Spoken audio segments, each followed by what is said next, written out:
स्वयं निर्माण होना और विकास क्रम के द्वारा होना एक ही बात है। हाँ, यदि आप ये पूछते कि किसके द्वारा किया गया है नियमों का निर्माण, तो फिर अलग अलग बातें हो जाती। नियमों का जो निर्माण तो नहीं कहेंगे, अपने आप प्रकट हुए हैं। वो इस वजह से है क्योंकि चित्त में प्रक्रियाएं चल रही हैं। जैसा कि आप जानते हैं, मैंने 10-12 प्रक्रियाएं तो बताई हैं कम से कम। थोड़े कठिन नाम है, लेकिन उनको याद कर लेंगे एक बार तो जीवन भर के लिए हो जाएगा वो ज्ञान। वही प्रक्रिया आपके आसपास हर जगह, चाहे वो जगत हो, चाहे वो मानसिक वृत्तियां हो, सभी जगह वही प्रक्रियाएं आपको दिखेंगी।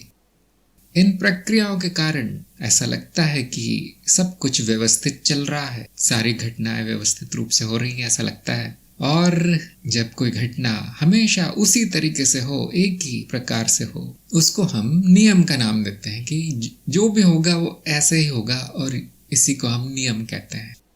वो इसीलिए है क्योंकि चित्त में सारी प्रक्रियाएं चल रही हैं। इन प्रक्रियाओं को किसने चलाया?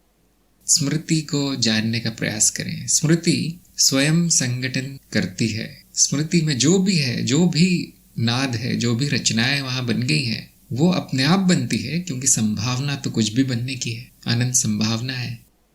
कभी कभी ऐसी रचनाएं बन जाती हैं जो स्वयं को संगठित कर लेती हैं, और जब वो प्रक्रिया बार बार चलने लगे, वृत्ति कहलाती है, वो वृत्त में चलती है, और ये संगठन अपने आप होने लगता है। ये व्यवस्थीकरण स्मृति में अपने आप होने लगता है उन रचनाओं का। वो रचनाएं सूचना मात्र है, वहां पर पदार्थ नहीं है स्मृति में। स्मृति पराभौतिक परमांसिक है।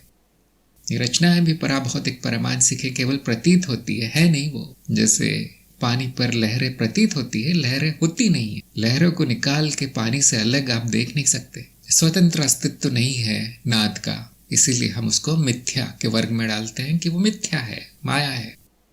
ये नाद तरह तरह के रचनाओं में व्यवस्थित होता रहता है, और इसी को हम विकास क्रम कहते हैं। दो ही प्रक्रियाएं चल रही है यहाँ पर। या तो नाद रचनाओं का विकास होता है, जटिल होती जाती हैं, तरह तरह की रचनाएं बनती जाती जिनका कोई अंत नहीं, या फिर जटिल रचनाएं सरल नाद में बदलने लगती है, जिसको हम नाश कहते हैं। उनका निर्माण भी हो रहा है रचनाओं का, उनका नाश भी हो रहा है, और ये कुल मिला के एक ही प्रक्रिया है देखा जाए तो, जिसको हम विकास क्रम का नाम देते हैं। ये मूलभूत प्रक्रिया चित्त में चल रही है। तो स्वयं निर्मित होना, स्वनिर्मित या विकास क्रम द्वारा निर्मित होना एक ही बात है। स्वनिर्मिति की प्रक्रिया को ही विकास क्रम कहा जाता है। विकास इसलिए कह दिया जाता है क्योंकि हमें तो वही दिखाई देता है जो संगठित है, जो असंगठित है, जो रैंडम है, वो नहीं दिखाई देता। उसकी कोई प्रतिक्रिया नहीं होती इंद्रियों से, उसका कोई अनुभव स्मृति में नहीं टिकता। ऐसा नहीं कि वो है नहीं, वो सब है। जो अव्यवस्थित है वो भी है, जिसे हम शेष नाम भी देते हैं कभी कभी। जो शेष ऊर्जा है नाद में, वो भी है, लेकिन वो प्रकट नहीं होती क्योंकि स्मृति से प्रतिक्रिया नहीं होती उसकी। स्मृति से तो नहीं कहेंगे, जो हमारी जीव स्मृति में जो ज्ञान है उसमें कोई संबंध बना नहीं पाते हम। हमारे पास जो पहले से ज्ञान है और जो अनियमित है उसमें कोई संबंध नहीं बनता, इसलिए उसका अनुभव भी नहीं होता।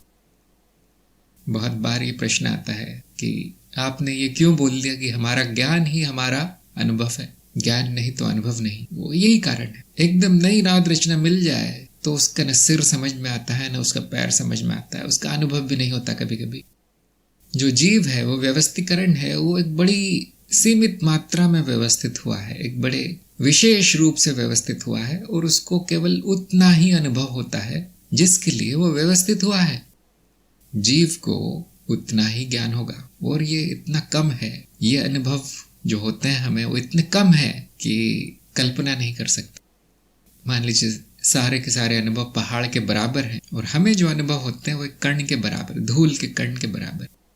ये रचना मनुष्य के रूप में जो बनी है वो अत्यंत सीमित है, अत्यंत छोटी सी है। उसको जो ज्ञान होता है छोटा सा है, सारा का सारा मिथ्या होता है। उसमें भी 99% अज्ञान ही होता है। ये हमारी स्थिति है। हर लोक में नियम भी है और अनियमित भी है। केवल नियम दिखाई देंगे, अनियमित नहीं दिखाई देगा। इस अनियमितता में संभावना छुपी है कि आप जो चाहे कर सकते हैं, जो चाहे अनुभव ले सकते हैं, जो चाहे निर्मित कर सकते हैं, जो रचना चाहे कर सकते हैं। आप ही रचनाकार हैं। अभी आप सीमित हैं, इसलिए नियमों से बंधे हैं। नियम ही चलाते हैं इस जीव को, कोई चलाने वाला नहीं है। लेकिन संपूर्ण संभावना है यहाँ पर, सारे नियमों को लांघ सकते हैं, सारे नियमों के ऊपर जा सकते, ये हम सभी में संभावना है। जैसे जैसे हमारा आध्यात्मिक विकास होता है, ये छोटी मोटी संभावनाएं प्रकट होने लगती है। वो धूल का कण एक छोटे पत्थर की तरह हो जाता है, फिर बड़े पत्थर की तरह हो जाता है। इस तरह से वो संपूर्ण पर्वत बनने का प्रयास करता है। जैसे एक बीज पौधा बनता है, फिर पौधा पेड़ बनता है, पेड़ और पौधे बनाता है, फल बनाता है। इस तरह से विकास होता है। जब नियमों के पार जाने लगे वो चित्त, वो जीव, उनको हम साधना के फल कहते हैं, उनको हम सिद्धियां कहते हैं कि अब वो नियमों के बाहर चला गया है। और नियम बहुत छोटे से हैं, आप जो चाहे नियम बना भी सकते हैं। तो ये बड़ी एक उपलब्धि है कि हमने ये जान लिया है। हम धूल के कण हैं, लेकिन वो कण ने पर्वत को जान लिया है, उसके रहस्य जान लिए हैं। अब संभावना है कि वो धूल का कण बड़ा पहाड़ बन सकता है। साधक यही कर रहा है। साधक अपना विकास क्रम तेज करने में लगा है। एक बार मूल ज्ञान होने के बाद कुछ करने का रहता नहीं है। माया को जानने का बस इतना रह जाता है, और वो असीमित है। माया अनंत है। चाहे कितने भी जन्म निकल जाए, चाहे आप कितने भी विकसित हो जाए, माया को नहीं जान पाएंगे। इतनी बड़ी है वो। कुछ भी हो सकता है यहाँ। नियम अज्ञानी लोगों के लिए है, ज्ञानी के लिए कोई नियम नहीं।